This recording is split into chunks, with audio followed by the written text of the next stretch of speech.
Muchísimas gracias. De nada. Buenas noches para todos y para todas.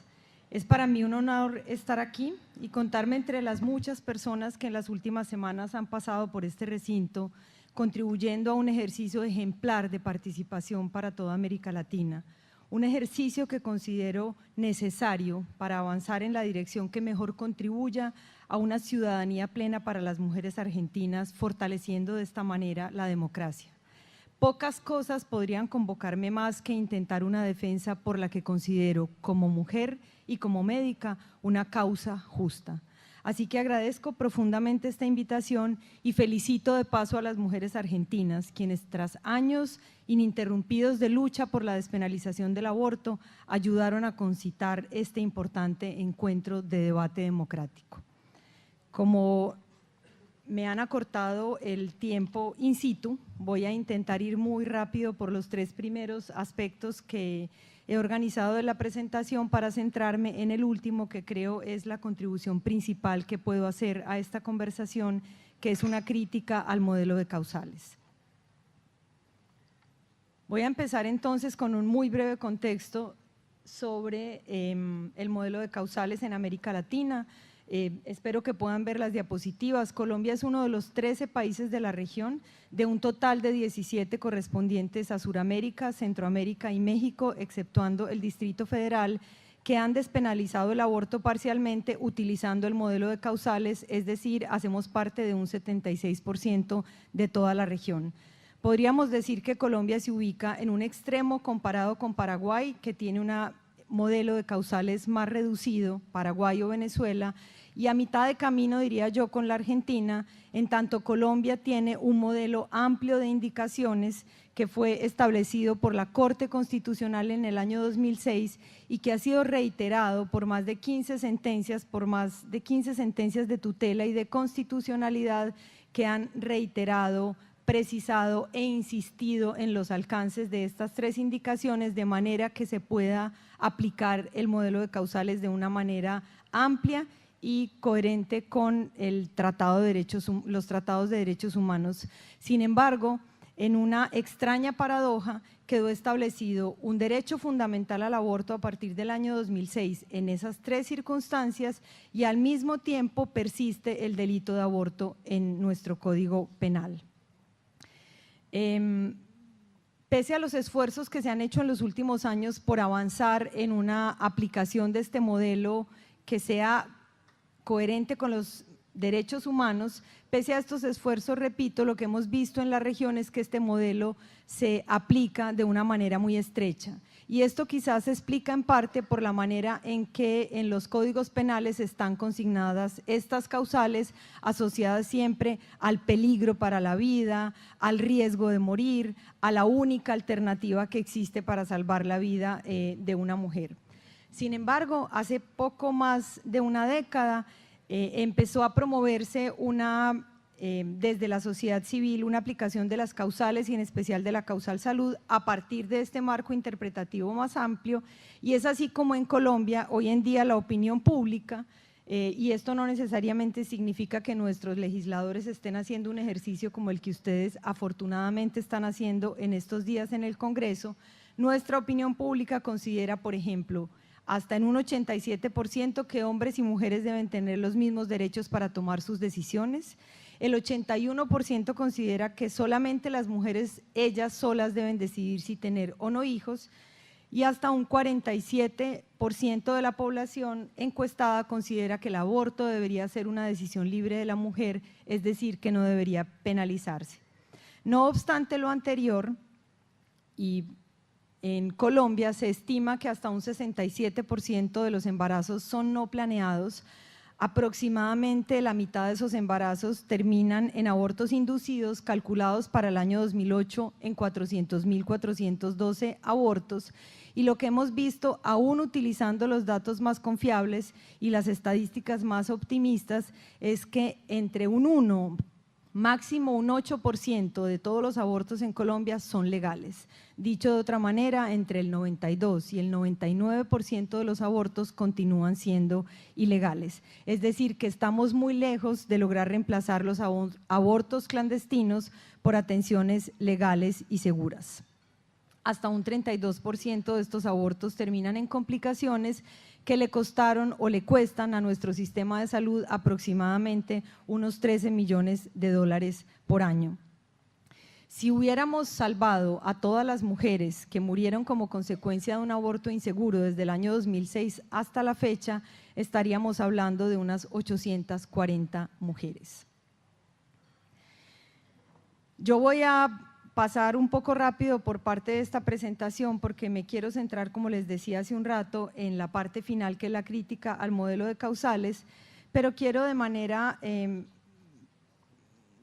muy rápida entrar, es que veo muy poco acá, a lo que sí ha pasado, digamos, positivo, porque no quiero dejar tampoco una sensación negativa en el auditorio. Claro que algunas instituciones, entre ellas Oriéntame y Profamilia, dos de las instituciones que prestan servicios de salud reproductiva más grandes en Colombia, hoy ofrecen abortos legales y hasta casi un 100% de esos abortos se hacen invocando la causal salud. Quiere decir que ha funcionado en un cierto sector de la sociedad esa interpretación amplia que hemos venido promoviendo. Sin embargo, lo que las mujeres en Colombia hoy en día deben enfrentar es una multiplicidad gigantesca de barreras, y hablo aquí en particular de más de 1.200 mujeres que hemos atendido desde la Mesa por la Vida y la Salud de las Mujeres, que es una institución que acompaña a las mujeres que experimentan obstáculos en el proceso de intentar un aborto seguro. Esto pese, como dije hace un rato, a los estándares que fueron ya definidos por la Corte Constitucional. Estas barreras son al menos de 5 tipos. Barreras que tienen que ver con fallas en la prestación del servicio, que pueden ser individuales del proveedor, como por ejemplo la no entrega de información veraz y oportuna, o barreras institucionales, como por ejemplo la objeción de conciencia colectiva o institucional, pese a que en Colombia es una práctica expresamente prohibida por la Corte Constitucional. Pero estas barreras abarcan también el desconocimiento del marco legal, barreras de tipo cultural, barreras propias de nuestro contexto que son específicas del conflicto armado, como por ejemplo las mujeres víctimas de violencia en el contexto del conflicto que no consiguen acceder de manera oportuna a un aborto legal. Y por último, barreras asociadas con la interpretación restrictiva del marco legal. Como les mencionaba hace un rato, casi la mitad de las mujeres que llegan a la mesa antes de iniciar este proceso de acompañamiento ya han experimentado algún tipo de estas barreras.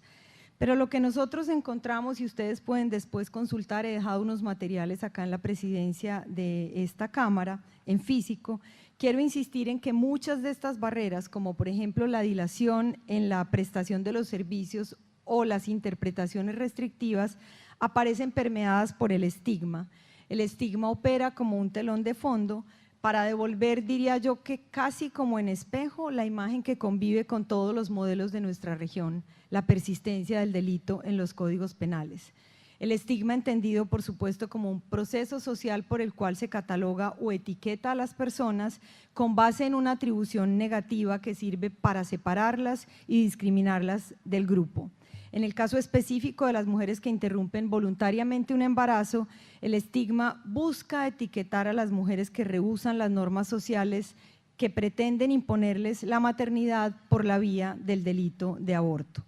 La abundancia y la frecuencia de estas barreras está entonces estrechamente relacionada con la existencia de un delito de aborto, y esto contribuye, como he dicho, al estigma tanto para ellas como para los profesionales.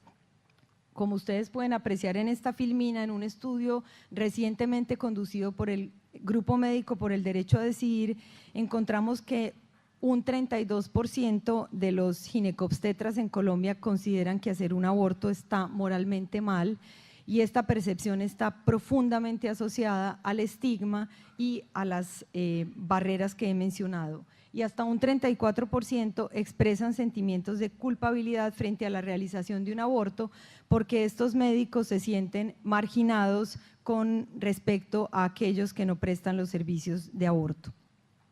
Con base en toda esta información y otra que lamentablemente no tengo tiempo de compartir aquí, pero quiero sobre todo hacer una intervención corta para dejarle un espacio a las preguntas, yo quiero centrarme en la que considero es la contribución más importante que tengo para esta conversación, y es la crítica al modelo de causales en la economía moral del aborto. una crítica que hemos construido a partir de la revisión de más de 50 normas restrictivas sobre aborto en todos los países de América Latina, pero también una crítica construida a partir de un aprendizaje muy importante. Nosotros le hemos apostado en Colombia que se implemente el modelo de causales. Hemos creído que por la vía de la interpretación y siguiendo los marcos de derechos humanos íbamos a poder garantizar el aborto seguro para todas las mujeres. Y lo que hemos encontrado, por el contrario, es que el modelo de causales es un modelo que en lugar de ampliar el acceso y de esta manera el reconocimiento de la autonomía reproductiva de las mujeres como un aspecto inherente a su libertad, es un modelo que no funciona y que es difícil porque existe, por un lado, bajo el manto del delito de aborto y también porque subordina a las mujeres a una larga cadena de otros, sometiéndolas en muchos casos a riesgos y humillaciones que son evitables. Los tres aspectos entonces que quiero presentar son: el primero, la arbitrariedad y variabilidad. El modelo de causales varía considerablemente en todos los países de la región y no son claras las razones por las cuales un legislador ha optado por unas u otras indicaciones, como para, por ejemplo, incluir la inseminación artificial no consentida, de la cual no conocemos casos, y en cambio excluir en una importante cantidad de países como Brasil, Costa Rica, Panamá, Paraguay y Perú la salud mental, que es una dimensión inseparable de la protección de la salud y por ende de la vida. Estos modelos, repito, no están fundamentados por una sólida evidencia que explique por qué priman unas y no otras razones, pero tampoco explican por qué, y pese a un modelo amplio como el que tenemos en Colombia, la mayoría de los abortos inducidos siguen siendo ilegales. Como en muchos otros aspectos relacionados con el aborto, estas causales no se corresponden ni son suficientes para responder a la realidad de las mujeres que abortan. En segundo lugar, quiero plantear la crítica al factor de interpretación. El modelo de causales otorga, a mí me dijeron que había un botón rojo, pero mejor no lo hundo para no ir a hacer un desastre acá. El modelo de causales otorga a los profesionales de la salud y en especial a los médicos un doble papel, el de certificador y el de intérprete. Se trata sin duda del elemento que de manera más estructural hace que el modelo de causales sea un fracaso, porque depende, la posibilidad del acceso a un aborto legal para las mujeres depende de qué tan capaz sea de demostrar o un riesgo para su salud o un riesgo para su vida, preferiblemente graves, o la existencia de una malformación fetal o una violación, por citar algunos ejemplos. Y en ese intersticio de la interpretación mediante la certificación o a veces autorización, como en los casos de México y Panamá, que se le exige a una mujer por parte del médico, se juega para ellas la posibilidad de obtener un aborto legal.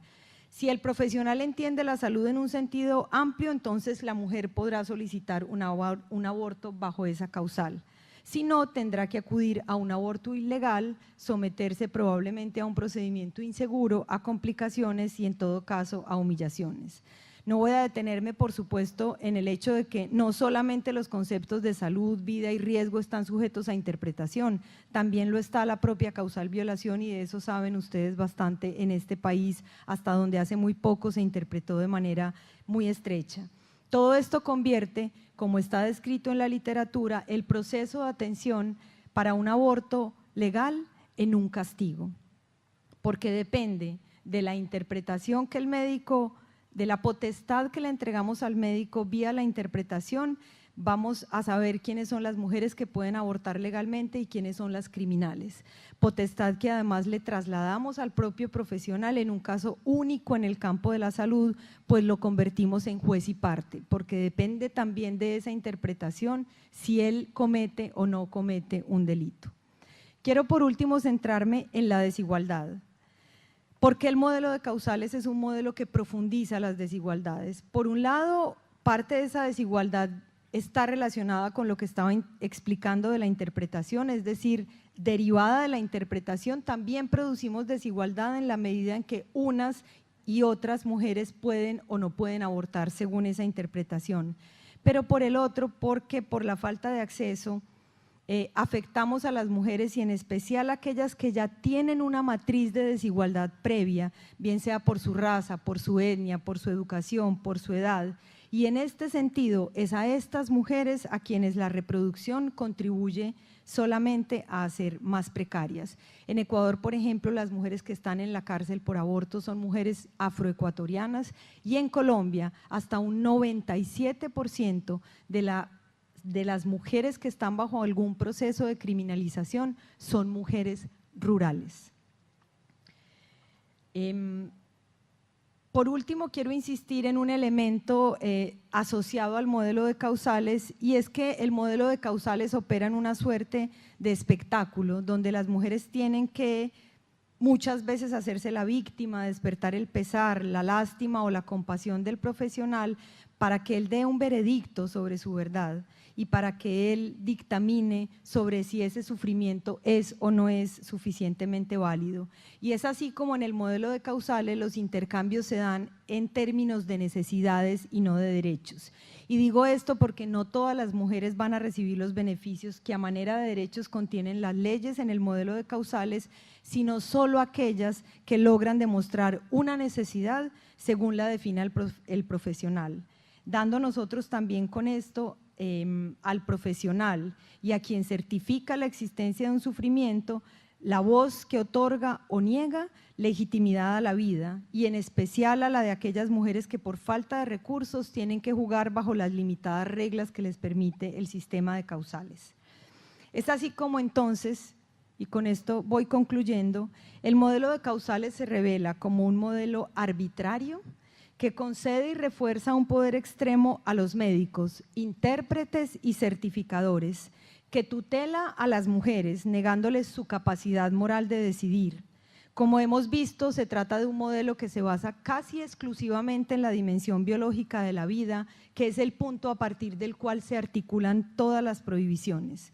Un modelo donde la asignación de valor a esta forma de vida, la biológica, como lo reflejan las causales, desplaza la dimensión biográfica y el proyecto de vida que cada mujer tiene para sí, y de esta manera las despoja de su autonomía.